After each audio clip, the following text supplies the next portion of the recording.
Josh Piteo, watching the Get Real Show. You know, we're going to talk about news, online news actually tonight.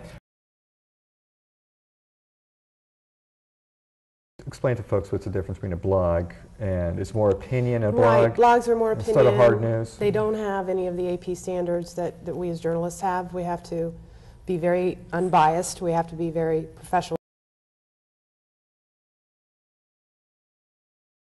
A lot of times, by the time you get your newspaper in the morning, like I was saying at the opening, it's old.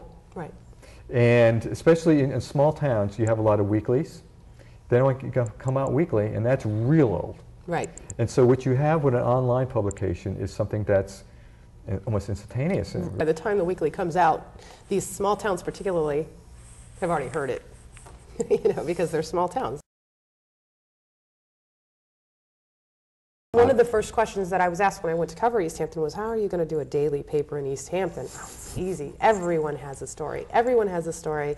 Everything is interesting if you're nosy like we are. You know, we like to listen to people's stories. And you know, you might discover that your neighbor has a very unique and interesting story.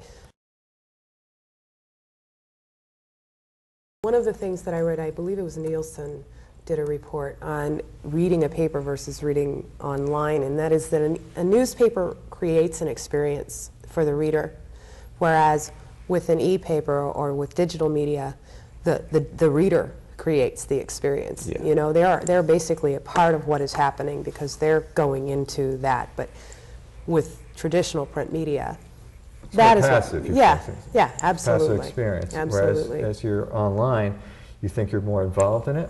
Yes, I do.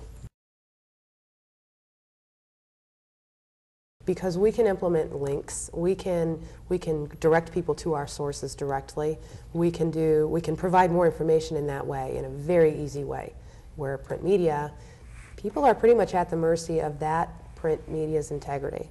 You have to be able to just believe that they're saying what they're saying is true.